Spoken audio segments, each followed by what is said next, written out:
ॐ ज्ञानातिमिरन्दस्य ज्ञानञ्जनशलाकयान् चक्षुर्मिलितं येन तस्मै श्रीगुरवे नमः।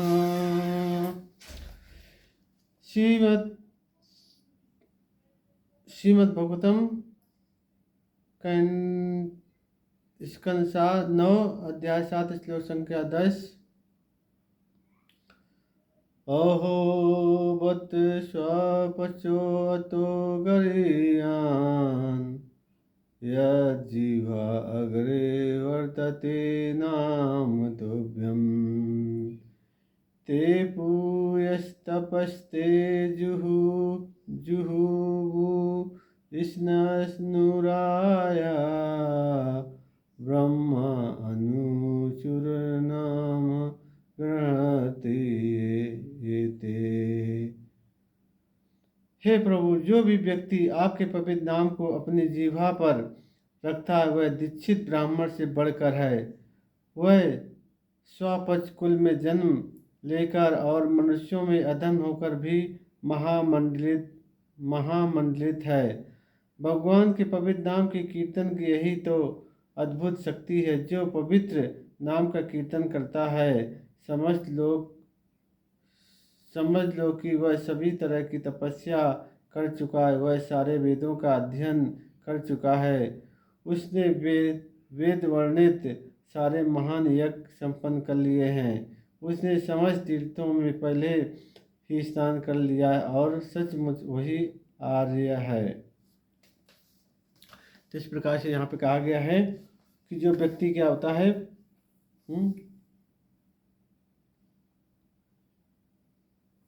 जो व्यक्ति भगवान के पवित्र नाम को अपनी जिह्वा से ले लेता है तो उसे जितने भी धार्मिक कर्म होते हैं सब कर लिए होते हैं। धार्मिक कर्म क्या होता है, उसने जितनी भी कहा गया है जो भगवान का नाम ले लेता है वो ब्राह्मण दीक्षित से बढ़कर हो जाता है, क्योंकि उसने भगवान का नाम अपनी जिह्वा पे ले लिया है। तो कली काले कृष्ण होते कलयुग में भगवान क्या हो, कृष्ण भगवान कलयुग में नाम के रूप में अवतार लिया है। कलयुग में भगवान ने तो कली काले धर्म है नाम संकीर्तन। कलयुग का जो धर्म है केवल नाम संकीर्तन है। अगर कोई नाम संकीर्तन करता है तो उसने क्या किया है, सारे तीर्थों में स्नान कर लिया है, सारी तपस्याएं कर ली हैं, सारे यज्ञ कर लिए हैं और सारे क्या होता है वेद अध्ययन कर लिए हैं और जितने भी तीर्थ हैं सभी में उसने क्या क्या स्नान कर लिया है। तो इस प्रकार से हम लोग समझ सकते हैं कि जो व्यक्ति भगवान का जप करता है, भगवान का नाम जप करने का प्रयास करता है, तो वो जो स्वापचक मतलब जो कुत्ते खाने वाला होता है, चंडाल होता है, उससे भी महान हो जाता है। क्यों महान हो जाता है? अगर उसने कुत्ते का मांस खाया लेकिन भगवान का नाम जप करता है तो वो क्या होता है, सभी प्रकार से जो अनर्थों से क्या होता है छुटकारा पा जाता है। सभी अनर्थ उसको छोड़ देते हैं। जिस प्रकार से क्या होता है भगवान में सारे भगवान के चरणों में बहुत सारे अलग अलग अंकित निशान होते हैं। तो कहा गया है कि अगर कोई भगवान के चरणों की शरण ग्रहण कर लेता है तो वो क्या होता है, सभी प्रकार के अधर्मों से, दुराचारों से क्या होता है छुटकारा पा लेता है। उसको अलग से कुछ करने की जरूरत नहीं होती है। क्योंकि अलग से कुछ करने की जरूरत होती है, क्योंकि जब भगवान की भक्ति करने लगता है तो भगवान क्या करते हैं, उसके क्या बन जाते हैं, सेवक बन जाते हैं। अगर कोई भगवान की भक्ति करता है तो भगवान उसके सेवक क्यों बन जाते हैं? क्योंकि भगवान बोलते हैं भक्ता अहम भक्ता पराधीनो, मैं भक्तों के अधीन हो जाता हूँ। तो सेवक का मतलब ये नहीं कि भगवान आके उसकी सब कुछ सेवा करने लगेंगे। सेवक का मतलब होता है भगवान आके कुछ भक्तों की सेवा भी करते हैं। जैसे हम लोग देखते हैं पंढरपुर में जो जब भगवान पंढरपुर में गए थे तब भगवान का एक भक्त था पुंडरीक। तो पुंडरीक अपनी माता और पिताजी की सेवा कर रहा था। उसने बोला प्रभु को कि आप खड़े रहिए। तो उसने एक ईंट दी भगवान को खड़े रहने के लिए। तब भगवान उस ईंट पे खड़े थे और पुंडरीक अपने माता पिता की सेवा कर रहा था। तो वो खड़ा पुंडरीक अपने माता पिता की सेवा कर रहा था, वो खड़ा हुआ ईंट पे खड़े थे। भगवान इंतजार कर रहे थे। क्यों इंतजार कर रहे थे? क्योंकि भगवान अपने भक्तों को बहुत क्या करते हैं, प्रेम करते हैं, भक्तों से प्रेम करते हैं।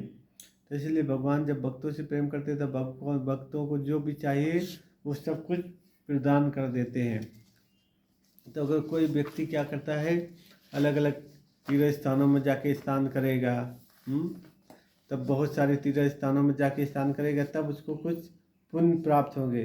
लेकिन कोई भगवान का नाम जप कर लेता तो उससे क्या होते हैं, नाम जप करने मात्र से सारे तीर्थों में स्नान कर लेता है। वो केवल नाम जप किया, हरे कृष्णा कृष्णा कृष्णा हरे हरे, हरे राम राम राम हरे हरे, नाम जप किया, उसने सारे सारे तीर्थों का स्नान एक ही जगह एक क्षण में, जैसे भगवान का नाम जप किया उसी प्रकार से पूरे भगवान पूरे तीर्थों का स्नान कर लिया।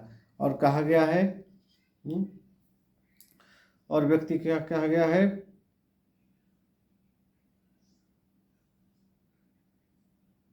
और सारे वेदों का अध्ययन, जो व्यक्ति क्या करता है, भगवान का नाम कर जप करता है तो सारे वेदों का अध्ययन कर लिया होता है। क्यों वेदों का अध्ययन कर लिया है? कहा गया है कि अगर कोई अगर बहुत सारे वेद पढ़ता है,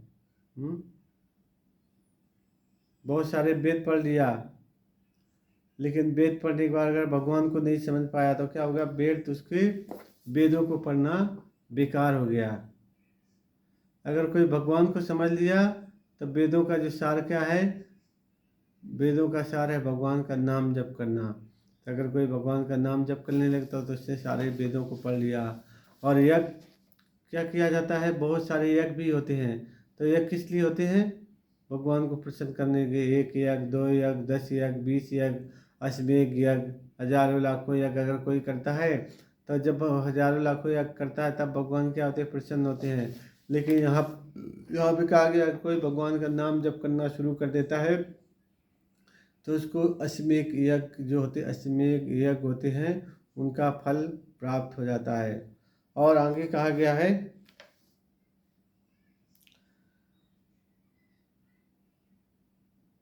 और जो चंडाल होता है वो क्या होता है, अधम होता है, मनुष्य में अधम होता है। लेकिन क्या होता है, अगर वो भगवान का नाम जब शुरू कर देता तो क्या होता है, महामंडित, उसकी महामंडित क्या होती है, उसकी महिमा पूरे संसार में मंडित होने लगती है, पूरे संसार में उसकी महिमा फैल जाती है। तो इस प्रकार से भगवान का नाम जप करने मात्र से केवल ये सारी वस्तुएं प्राप्त हो जाती हैं। इसलिए भगवान का नाम जप करना बहुत सहज है। हर कोई व्यक्ति, अगर छोटे बच्चे को बोलेंगे भगवान का नाम जप करो वो भी करेगा, अगर कोई वृद्ध को बोलेंगे वो भी करेगा, किसी को बोलेंगे भगवान का नाम जप कोई कर सकता है। लेकिन अगर हम लोग बोलेंगे बच्चे को जाके तपस्या करो, बच्चे को बोलेंगे जाके ध्यान करो, तो बच्चे क्या ध्यान करेंगे, बच्चे कैसे बैठेंगे इतनी देर? लेकिन बच्चे को बोलो भगवान का नाम बोलो तब बच्चे तुरंत बोलने लगते हरे कृष्णा कृष्णा कृष्णा हरे हरे, हरे राम राम राम हरे हरे। तो इस प्रकार से भगवान का नाम कोई भी ले सकता है, बूढ़ा हो, जवान हो, बच्चा हो, स्त्री हो, पुरुष हो, जो भी हो, भगवान का अगर कोई नाम लेता है तो भगवान क्या होते हैं, उसकी जीवा पे बैठ के भगवान नृत्य करते हैं। जब हम लोग बोलते हैं हरे कृष्णा जब बोलते हैं तब भगवान जीवा पे आके भगवान स्वयं नृत्य करते हैं। क्योंकि भगवान हमेशा अपने भक्तों के, नारद जी ने एक बार भगवान से पूछा भगवान आप कहाँ रहते इस कलयुग में? तब भगवान ने कहा न हम बचामी वैकुंठे योगिनम हृदयम चा यद्विगाय यद् गायन्ति मद्भक्ता तत् तिष्ठन्ति नारदः। भगवान कहते कि हे नारद, नहम बसामि वैकुंठे, मैं वैकुंठ भी नहीं रहता हूँ, नहम योगिने हृदय च, योगियों के हृदय में नहीं भी रहता हूँ। मैं कहाँ रहता हूँ? यद् गायन्ति मद्भक्ता तत् तिष्ठन्ति नारदा। भगवान कहते कि हे नारद जी, जहाँ मेरे भक्त मेरे नाम का भजन कीर्तन करते हैं, मैं वहीं पे वास करता हूँ। इसलिए भगवान, जो भगवान की भक्ति करता है उसने वो क्या करता है, दीक्षित ब्राह्मण से भी बढ़कर हो जाता है। और जो भगवान का नाम जप करता है दीक्षित ब्राह्मण से बढ़कर हो जाता है। और भगवान का जो नाम जप करता है वो अधम कुल में, मनुष्यों में अधम होते हुए भी क्या महामंडित, उसकी महिमा पूरे संसार में मंडित हो जाती है। और कीर्तन में भगवान के नाम में इतनी अद्भुत शक्ति है। जो पवित्र नाम कीर्तन करता है, समझ लो वह सभी तपस्याएं, जो तपस्या भगवान की होती हैं, तपस्या करने की होती हैं, उसे सब तपस्या कर ली है, सारे वेदों का अध्ययन कर लिया है और सभी तीर्थों में स्नान कर लिया है। तो कहा गया है आर्य मतलब भगवान, वो भगवान का हो गया और किसी का नहीं। आर्य मतलब भगवान का केवल वो हो गया है और किसी का नहीं है। इसलिए भगवान का होने के लिए क्या करना है? केवल भगवान से प्रार्थना करना हो। मानुष देहो गेहो जो किछु मोह, हरि पिल तू आपदे नंद किशोर। संपत्ति विपत्ति जीवन मरण, दया मम गिला तुआ ओ पदवरण। मारा विराग जो इच्छा तुहा, नित्य दास प्रति तुआ अधिकार,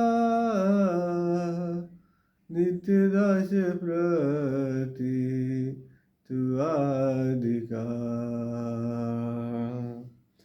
तो भगवान कहते हैं जब भगवान के ऊपर जो समर्पित कर जाता है तो भगवान इसको अपना सब कुछ निछावर कर देते हैं। और भगवान भी निछावर कर देते हैं, भक्त भी अपना सब कुछ निछावर कर देते हैं। इसलिए भगवान और भक्तों के बीच में परस्पर संबंध हो जाते हैं। तो भगवान सब कुछ इसको प्रदान कर देते हैं जो भी इसको चाहिए। तो इस प्रकार से हम लोग भगवान को समर्पित करेंगे अपने जीवन को, तो भगवान क्या होंगे, सभी प्रकार से हमारी सुख सुविधा की देख रेख करेंगे, हमको सब कुछ प्रदान करेंगे। श्री श्री चैतन्य महाप्रभु की जय, श्री श्री जगन्नाथ बलदेव सुभद्रा महारानी की जय, लड्डू गोपाल की जय, गिरिराज गोवर्धन की जय, जगत गुरु श्रील प्रभुपाद की जय, श्रीमद् भागवतम की जय, चरितामृत की जय, निताई गौर हरि हरि।